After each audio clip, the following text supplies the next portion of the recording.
She asked for space, so I gave her exactly what she wanted. Absolute freedom, endless silence, and the one thing she'll miss forever, my absence. It wasn't her words that hit me. It was the way her eyes slid away from mine. The tiny crack in her voice. 2 years of marriage and suddenly I had become an inconvenience in my own home. Space from what exactly? I asked, keeping my voice steady. The living room felt smaller than usual as I watched her fidget with her phone. Always that damn phone. Just everything, she muttered. Work is stressful, and I need time to clear my head. Her rehearsed excuse hung in the air between us. For weeks, I had noticed the pattern. Coming home late, password changes on her phone, conversations that ended the second I walked into the room. I wasn't born yesterday. At first, I tried harder. Planned date nights she canceled last minute.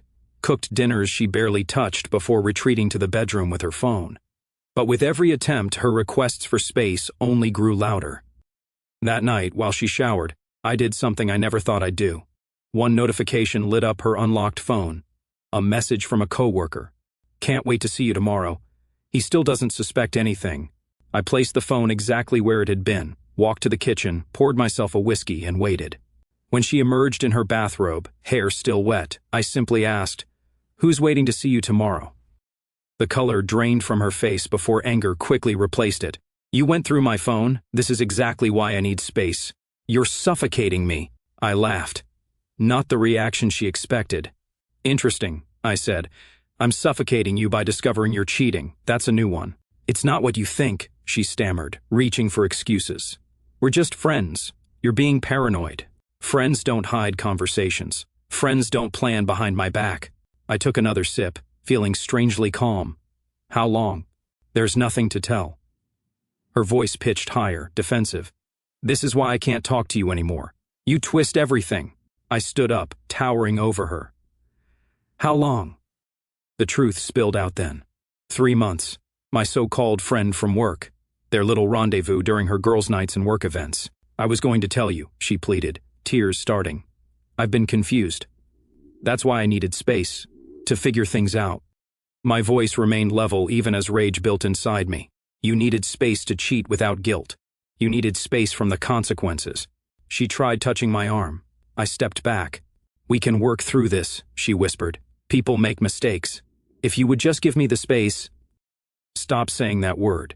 My interruption cut through her manipulation. "You've never wanted space. You wanted freedom without consequences. You wanted me waiting at home while you explored options." "That's not fair," she shouted, switching tactics. "You've been distant too. Always working, never listening when I try to talk about my feelings." I laughed again. "Nice try, but I'm not playing this game." Rather than exploding or begging, I simply walked to our bedroom and pulled out my suitcase. Her expression changed instantly from defiance to panic. "What are you doing? You can't leave. We need to talk about this now." "You want to talk? Funny how that works." I packed methodically, selecting only what I needed for a few days. "You're overreacting. It was just messages. Nothing physical happened." Her lies were transparent now. I zipped the suitcase and looked directly into her eyes. "You wanted space. I'm giving you exactly what you asked for." As I headed for the door, she shifted to tears, to threats, to promises. Classic manipulation playbook. I stopped at the threshold and turned. "You know what the difference is between us? When I say something, I mean it. When you wanted space, you really wanted attention from someone else while keeping me as a backup. Well, I'm nobody's second choice." The door closed behind me with satisfying finality. My phone buzzed immediately with her calls and messages, which I silently blocked. She wanted to be left alone? I'd give her exactly what no one else would, my complete absence. Driving away, I felt no urge to look back. This wasn't surrender. This was the first strategic move in a game she didn't even realize we were playing yet. The hotel room felt impersonal but peaceful. No walking on eggshells, no checking for signs of deception, just silence. My phone had accumulated 47 missed calls and 39 messages in under 3 hours. I scrolled through them without opening a single one.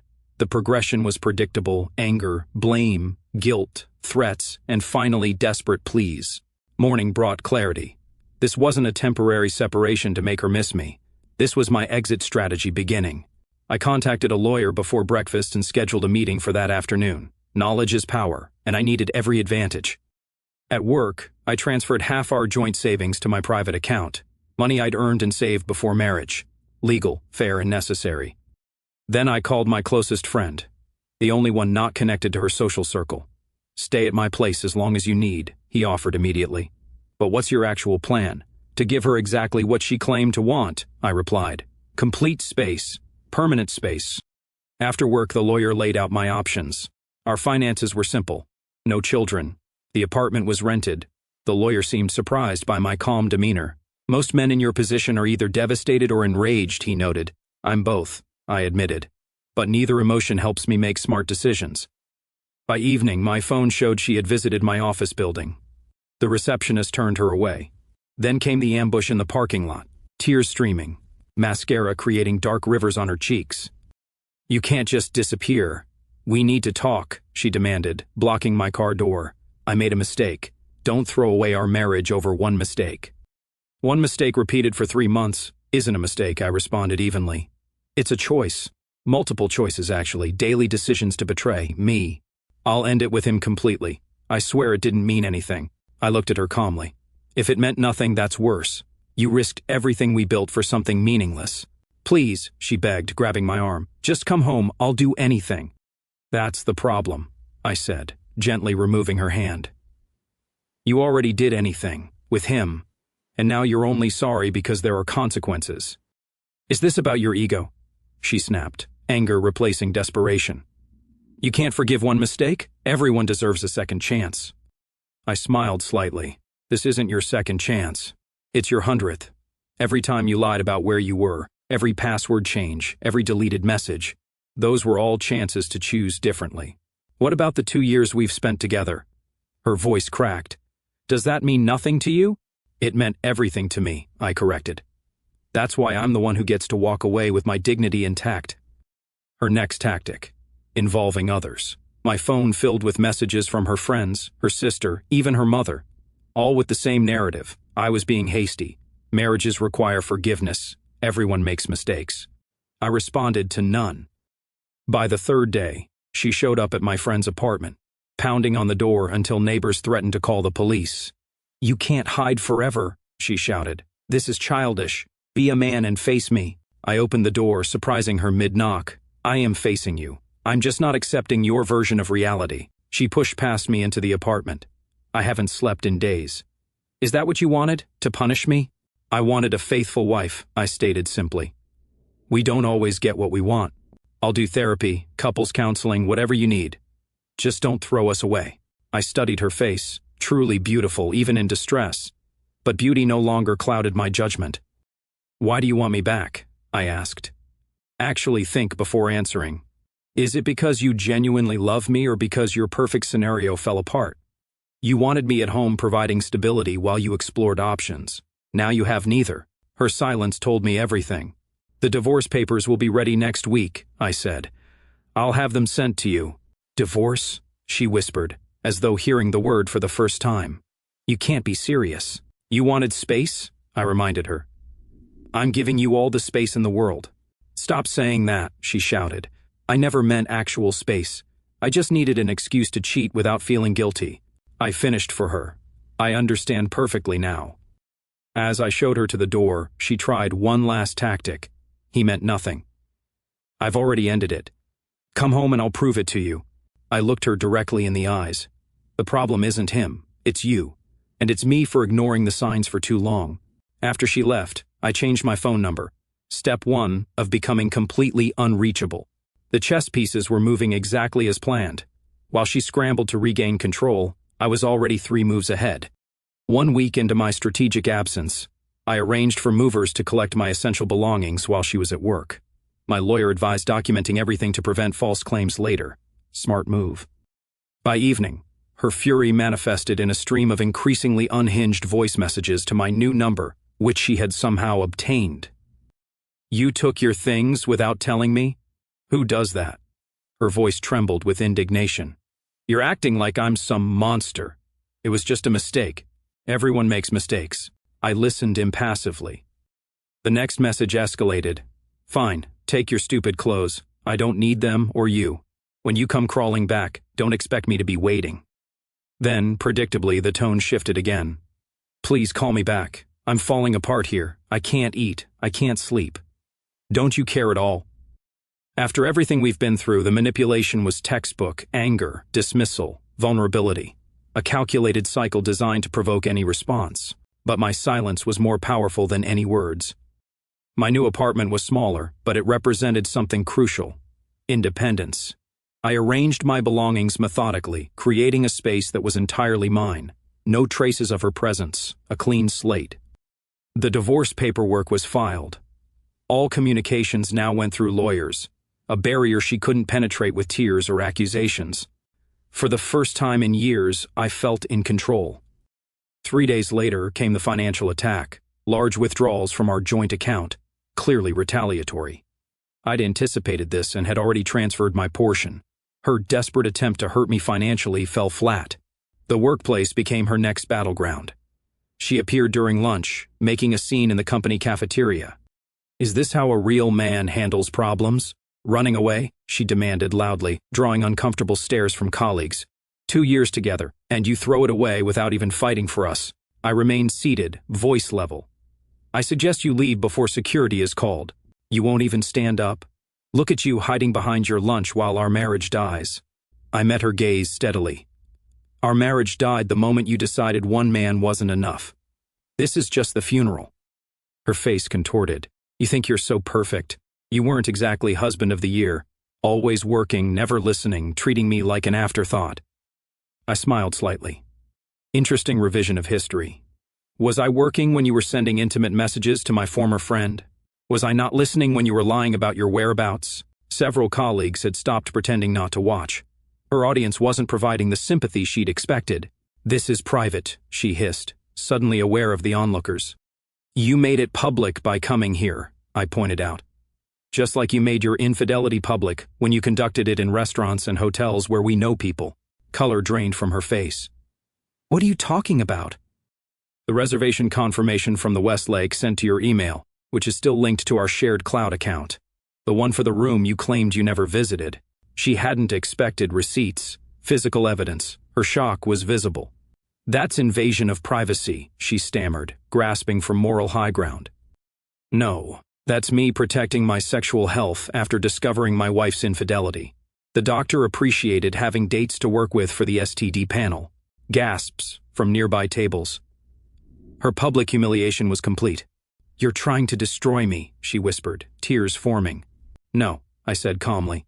I'm simply no longer protecting you from the consequences of your actions. As security approached, she made one last desperate attempt. I'm pregnant, she blurted out. It's yours. That's what I've been trying to tell you. The cafeteria went silent. I didn't flinch. Interesting timing. The pregnancy test in our bathroom trash was negative just before I left. Unless you're claiming immaculate conception in the last 10 days, we both know that's a lie. Security reached us. Ma'am, you need to come with us. As they escorted her out, her final words echoed, You'll regret this. No one else will ever love you like I did. I returned to my meal, aware of the stares but unconcerned. A senior colleague stopped by my table.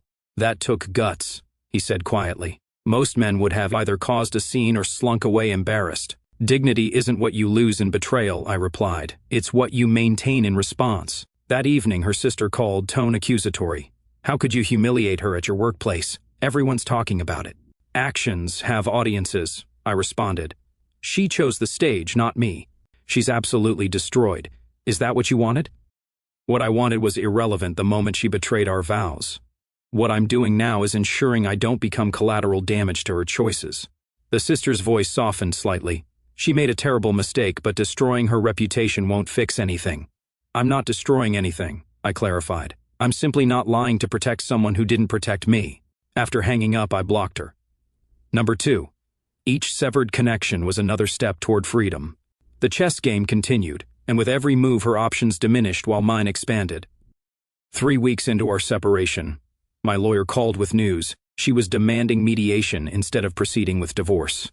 A last desperate attempt to regain control, but her leverage was gone. Tell her, I instructed my lawyer, that she can have the space she wanted, all of it, permanently. The mediation date arrived. I entered the conference room to find her already seated, Makeup perfect, expression rehearsed, a mixture of contrition and quiet strength. The act was impressive but transparent. Her lawyer whispered something in her ear as I took my seat opposite them. Before we began, her lawyer started. My client wants to express that she's open to reconciliation rather than divorce. She believes this marriage is worth saving.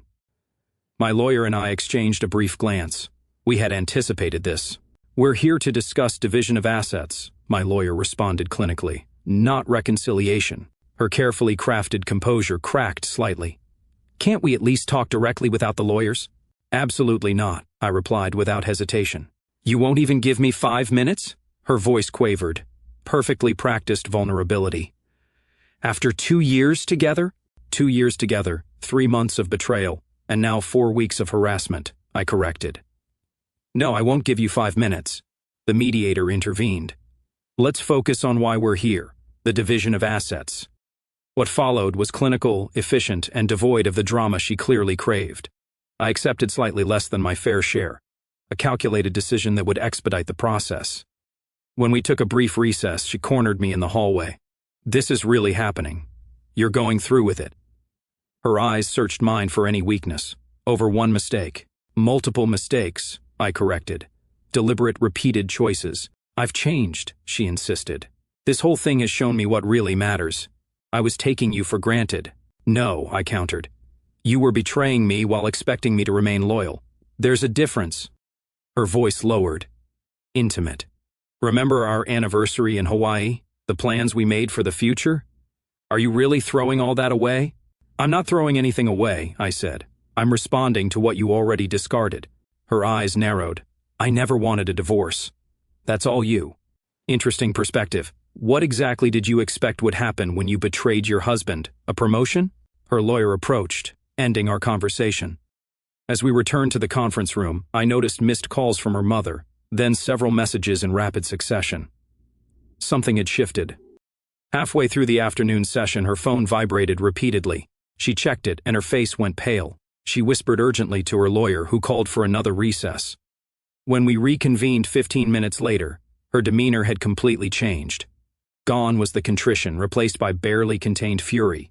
You contacted my parents, my friends, sent them proof, she accused, voice trembling with genuine anger. How dare you? The mediator looked confused. I remained calm. I did no such thing, I replied truthfully. Then how do they know details? My mother just sent me screenshots. My lawyer intervened. My client has maintained appropriate confidentiality throughout these proceedings. The truth dawned on me then. Let me guess, I said.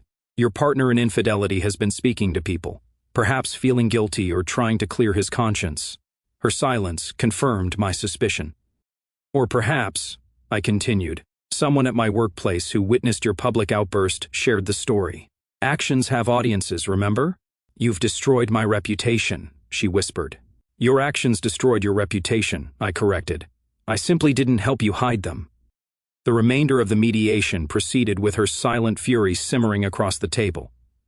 By the end of the day, preliminary agreements were signed, heavily favoring my terms simply because I remained rational while she crumbled. Outside the building, her final attempt at manipulation awaited. Her parents stood by her car, expressions a mixture of disappointment and misplaced hope. We think you two need to talk this through, her father began awkwardly. Marriage is sacred, and with proper counseling. With all due respect, I interrupted. This is between your daughter and me. She made a mistake, her mother pleaded. Everyone deserves forgiveness. I looked at them calmly. Did she tell you it was ongoing for 3 months? Did she mention the lies, the gaslighting, the attempts to make me question my own sanity when I suspected something was wrong? Their uncomfortable expressions answered my question. I appreciate your concern, I continued, but my decision is final. Her father's tone hardened. Son, sometimes being a man means fighting for your marriage, not running from problems. The comment was designed to shame me back into line. I smiled slightly. Being a man means having standards and enforcing boundaries. It means not accepting disrespect simply to maintain appearances. As I walked away, her voice called out one last time. This isn't over. You think you're punishing me, but you're only hurting yourself. No one else will ever understand you like I do. I turned back briefly. That's the point. I don't want anyone who understands me by exploiting my trust and manipulating my loyalty. That evening, mutual friends began taking sides. Messages arrived expressing disappointment in my unwillingness to work things out. Others offered quiet support. The social fallout was beginning, exactly as anticipated. I responded to none of them. Instead, I finalized plans for a 2-week work trip overseas. Perfect timing to be completely unreachable during the final divorce proceedings. While she scrambled to manage her crumbling social standing, I was already building the foundation of my new life. The chess game was approaching checkmate. Frankfurt's crisp autumn air felt cleansing after months of suffocation. For 2 weeks, I was completely unreachable except through my lawyer. I threw myself into work, impressing international partners and earning unexpected recognition from senior leadership. Meanwhile, back home, the final divorce proceedings continued without my physical presence. My lawyer reported her increasingly desperate attempts to delay, all denied by the judge who saw through the transparent tactics. 3 days before my scheduled return, a divorce was finalized. No alimony, equitable asset division, clean break. Her last-minute claims of emotional distress fell flat against documented evidence of her infidelity. The news reached me during a celebratory dinner with European clients. My lawyer's message was simple. It's done. Congratulations. I ordered another round for the table, a private victory celebration disguised as business hospitality. My return flight felt different. No dread, no anxiety about walking into emotional warfare, just a man returning to rebuild on solid ground. My new apartment had become a sanctuary. The cleaning service had kept it immaculate. The security system recorded no attempted visits. The fortress had held. Then came the first serious attempt to breach my defenses. Not from her, but from mutual friends organizing a gathering to heal wounds. A transparent setup for forced reconciliation. I declined politely but firmly, "Thank you for thinking of me, but I'm focusing on moving forward, not revisiting the past." The response was immediate. "She'll be devastated if you don't come. She's been through enough." I didn't bother replying. Their perspective was clear. I was the villain who refused to forgive. She was the victim who deserved endless chances. This narrative suited me fine. Let them comfort her while I rebuilt my life. 2 days later, I received a package at work, a handwritten 12-page letter and our wedding photo in a shattered frame. Melodramatic, but almost amusing. I read the letter once, then shredded it without response. The photo went into regular trash, no ceremonial burning necessary. That evening, the doorman called. "Sir, there's someone insisting on seeing you. Says it's an emergency. Female, early 30s, quite upset. Says she's your wife." "Ex-wife," I corrected. "And there is no emergency. Please have security escort her from the premises." 20 minutes later, security footage showed her being escorted out, screaming about cruelty and heartlessness. The performance was impressive, but played to an unsympathetic audience. Her next move came through her lawyer, allegations that I had taken items belonging to her. My lawyer dispatched this quickly with inventory documentation and photographs. Another desperate chess move easily countered. A week later, she attempted a different approach. A mutual friend invited me for drinks, insisting it was just us guys.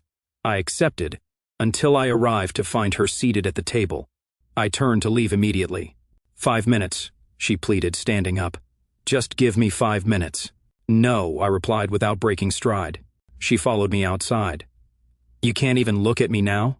After everything we shared, what happened to the man I married?" I stopped, turning slowly. He woke up. "Your perfect little life alone. Is that making you happy? Happier than living with betrayal?" She stepped closer, voice softening. "I made a terrible mistake. I've suffered for it. Isn't that enough?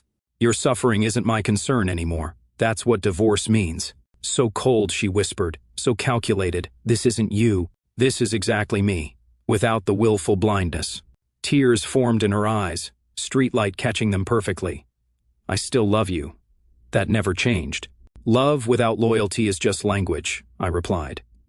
"Empty words signifying nothing." "I'll wait," she declared suddenly. "However long it takes. I'll prove myself to you." The delusion was almost sad. "Don't wait. It's over." "Nothing's over until both people give up," she insisted. "And I'm not giving up on us." "There is no us anymore," I said, voice steady. "You gave up on us the first time you betrayed our vows. I'm simply acknowledging what you already destroyed." Her expression hardened. "You think you've won, don't you? Walked away clean while I'm left with the wreckage."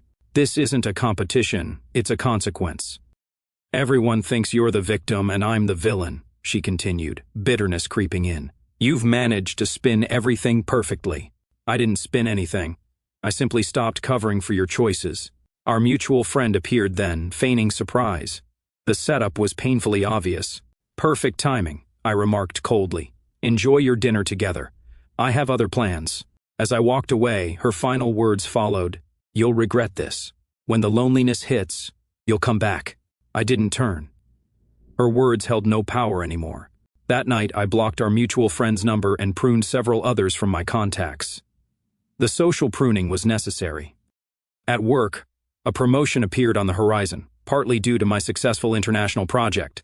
Life was realigning, creating new patterns free from her influence. 3 months after the final court date, I received an unexpected email from her younger sister, the only family member who had maintained neutrality. She's not doing well, the message read. Not asking you to reconcile. Just thought you should know. The guilt is consuming her. The guy she cheated with told everyone it was her idea, showed their messages around. She's lost friends, respect at work, almost everything. Maybe knowing this gives you some peace. I didn't reply, but the information settled something inside me. Not satisfaction at her suffering. I was beyond that. Rather, confirmation that the universe maintains its own balance without my intervention. The chess game was over. Checkmate had been achieved not through vengeance or emotional outbursts, but through consistent strategic dignity. I had given her exactly what she claimed to want: space. Permanent, complete, irreversible space. And in that space, she had found exactly what awaited her all along, the hollow echo of her own choices reverberating through an empty room that once contained love. 1 year later, my life had transformed completely. The promotion materialized, bringing international travel and high-level decision-making.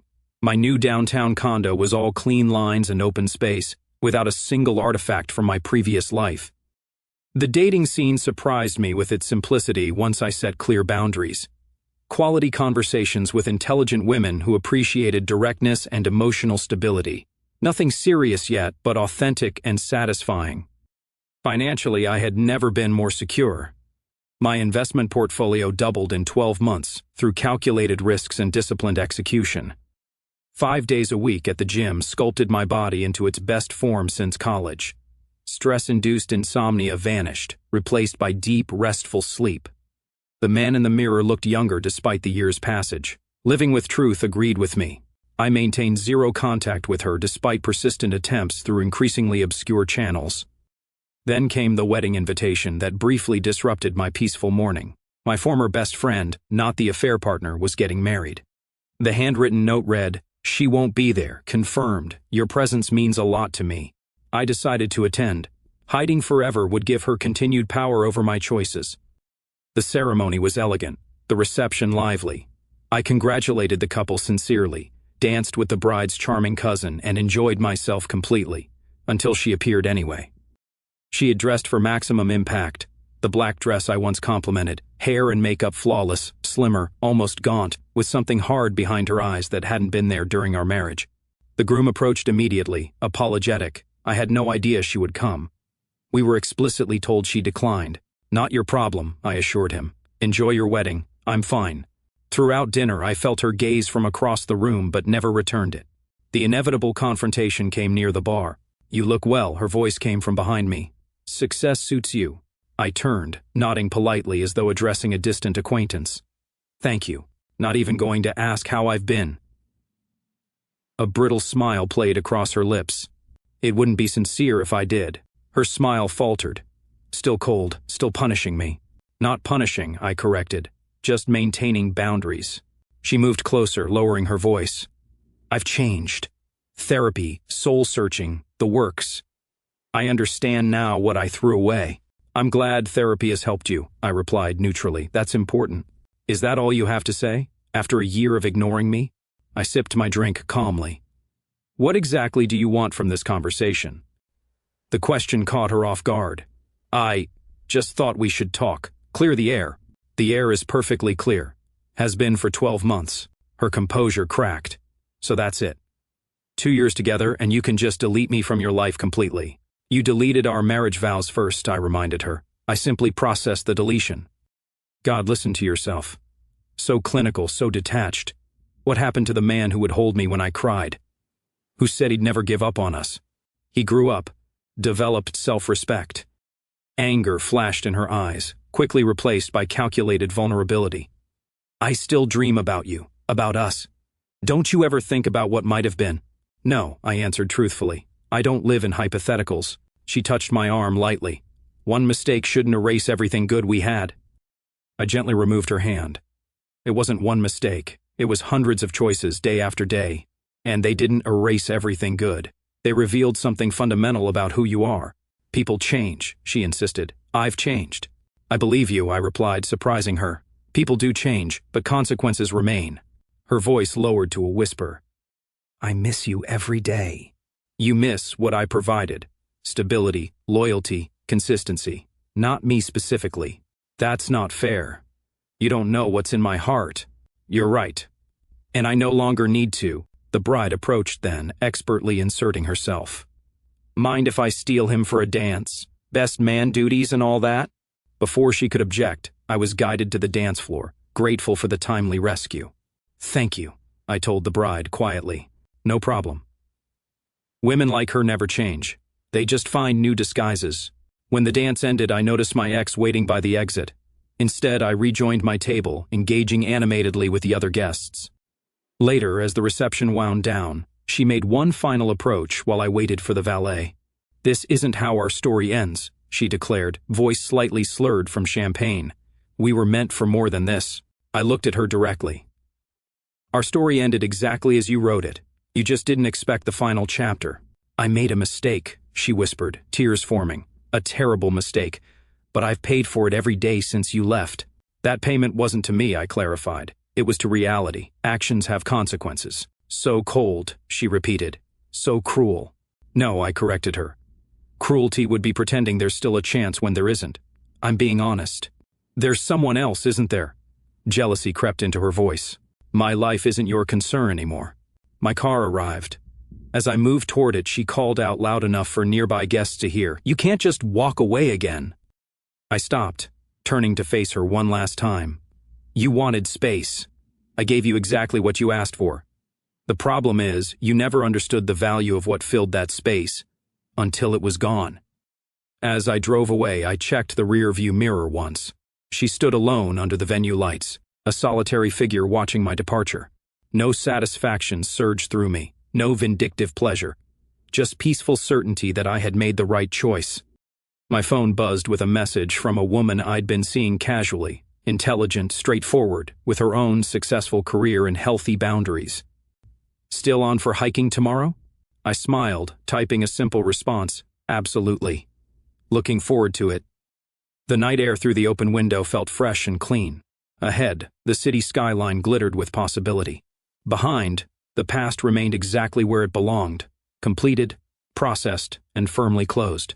She had wanted to be left alone, space to explore options while keeping me as a safety net. Instead, I had given her my complete absence, not as punishment, but as the natural consequence of betrayal. In that absence, I had discovered something unexpected, uncompromised strength, clarity of purpose, and the profound peace that comes from living in alignment with your own worth. Some people spend their entire lives running from empty spaces. I'd learned to build within them instead. Our story has come to an end. If you've made it this far, how about subscribing to our channel? It helps us immensely. I've selected 2 other videos I'm sure you'll enjoy. Feel free to click on them. I'll be waiting for you in the next story. See you soon.